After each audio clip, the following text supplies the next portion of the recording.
নমস্কার, আমি অমিয় দে বর্ধমান ইউনিভার্সিটির অন্তর্গত কালনা কলেজের বিএড বিভাগের চতুর্থ সেমিস্টারের একজন ছাত্র। আমি ইপিসি 3 এর জন্য সপ্তম শ্রেণীর চুম্বকের ধর্মর ওপর একটি কন্টেন্ট তৈরি করেছি। আজ আমরা চুম্বকের বিভিন্ন ধর্ম সম্পর্কে আলোচনা করব। আজকের পাঠ চুম্বকের বিভিন্ন ধর্ম। চুম্বকের প্রথম যে ধর্মটি হলো সেটি হলো চুম্বকের আকর্ষণ ধর্ম। চুম্বক চৌম্বক পদার্থকে আকর্ষণ করে, কিন্তু অচৌম্বক পদার্থকে আকর্ষণ করে না। এখানে ছবিটিতে দেখো, চুম্বক কম্পাসটিকে আকর্ষণ করবে, কারণ কম্পাসটি একটি চৌম্বক পদার্থ, কিন্তু স্কেলটিকে আকর্ষণ করবে না, কারণ স্কেলটি একটি অচৌম্বক পদার্থ। চুম্বকের দ্বিতীয় ধর্মটি হলো চুম্বকের দিক নির্দেশক ধর্ম। এই ধর্মটি মাত্র আমরা জানব যে একটি চুম্বককে একটি সুতোর সাহায্যে স্ট্যান্ডে যদি ঝুলিয়ে রাখা হয়, তবে চুম্বকটি সর্বদা উত্তর দক্ষিণ মুখ করেই থাকবে। অর্থাৎ চুম্বককে স্বাধীনভাবে ঘুরতে পারবে এমনভাবে ঝুলিয়ে রাখলে তা সর্বদা উত্তর দক্ষিণ মুখ করেই থাকে। চুম্বকের তৃতীয় ধর্মটি হলো চুম্বকের সমমেরু পরস্পরকে বিকর্ষণ করে ও বিপরীত মেরু পরস্পরকে আকর্ষণ করে।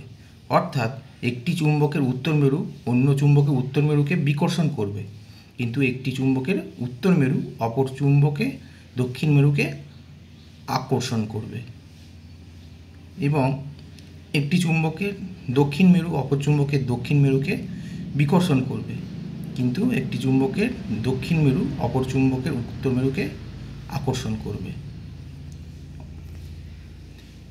এবার চুম্বকের চতুর্থ ধর্মটি আমরা জানব, যেটি হলো চুম্বকের আবেশী ও আবেশের পরে আকর্ষণ ধর্ম। চুম্বক যখন কোনো চৌম্বক পদার্থ, অর্থাৎ ছবিটিতে যে চৌম্বক পদার্থ হিসেবে লোহাটিকে ব্যবহার করা হয়েছে, আকর্ষণ করে, তার আগে ওই চুম্বক পদার্থকে আবেশিত করে চুম্বকে পরিণত করে, তাই বলা হয় আকর্ষণের পূর্বে আবেশ হয়।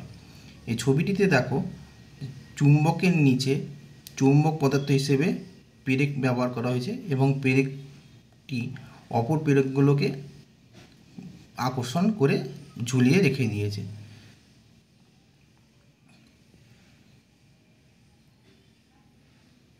এবার চুম্বকের আমরা পঞ্চম ধর্মটি জানব, সেটি হলো চুম্বকের সর্বদাই দুটো বিপরীত মেরু উপস্থিত থাকবে। চুম্বকের একক মেরু অস্তিত্বহীন। আলাদাভাবে শুধু একটা চৌম্বক মেরুর অস্তিত্ব সম্ভব নয়। প্রতিটি টুকরো আলাদা করে চুম্বক শলাতে দিয়ে পরীক্ষা করলে দেখা যাবে আবার ওই টুকরোতে এন অর্থাৎ উত্তর এবং এস অর্থাৎ দক্ষিণ মেরু সৃষ্টি হয়ে গেছে। অর্থাৎ একটি চুম্বককে যত ক্ষুদ্রভাবেই ভেঙে ফেলা হোক না কেন, সর্বদাই আমরা দুটো বিপরীত মেরু দেখতে পারব। এই বিপরীত মেরুগুলো কোনগুলো? সেগুলো হচ্ছে উত্তর মেরু, যেটাকে এন দিয়ে ডিনোট করা হয়েছে, এবং দক্ষিণ মেরু, যেটাকে এস দিয়ে ডিনোট করা হয়েছে। Thank you for watching.